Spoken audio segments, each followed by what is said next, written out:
هنا بقى المخرج بسرعه قام جاي عايدها، قام المعلق بيقول ايه اللي المفروض ما يذيعش تاني بما يرضي ربنا يعني، لان بصراحه خنقنا وقرفنا.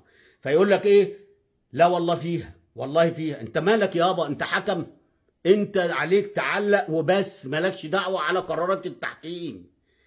زي في الاخر برضو يقول لك ايه؟ فاول، لا ده مش وعمال يتدخل في قرارات الحكم. انت مالك يابا؟ انت تحكم. وبعدين كل شويه طبعا فاتحين الصوت بتاع الجماهير بس للاسف دلوقتي لو جبت 100,000 متفرج في الاستاد اللي هو بتاع المقاولين النهارده، اللي هو بياخد 40,000 ولا 35,000، اقسم بالله ما هيعمل حاجه. اللعيبه اصلا مش في دماغها.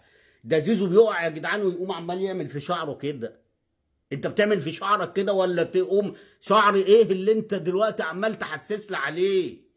واحده الشوط الاولاني وقع وقام جاي عمال يعمل يا عم انت في ايه ولا في ايه؟ وانت بتمثل ولا هتعمل اعلان؟ طبعا المعلق عمال وجماهير ونجم المباراه. طب ما بتعملوش كده ليه مع الزمالك؟ جمهور الزمالك الماتش اللي فات كان مالك يعني العادي اللي هو المسموح بيه، وكان مالك مالي المدرج. ما شفناش الكلام ده والصوت بيوطى.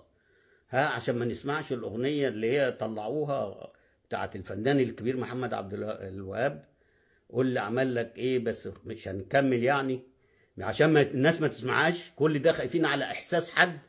ما تسيب يابا الجماهير تقول اللي هي عايزاه. ما لو خرجوا عن النص بيتوقفوا. دول ما بيخرجوا، دول بيغنوا وبيعملوا وبيحتفلوا وطول ال90 دقيقه زي ما انت النهارده فاتح الصوت على جماهير الاهلي. سيب جمهور الزمالك كمان عشان نحسس الناس ان الدوري اشتعل، الدوري ولع. حتى دي ما فيهاش عداله.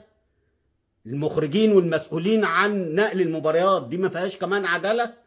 احنا الماتش اللي فات ما شفناش جماهير الزمالك، ما سمعناش صوت جماهير الزمالك النهارده، وهو طبعا عمال نجم المباراه جماهير النادي الاهلي. ما فرقتش مع النادي الاهلي.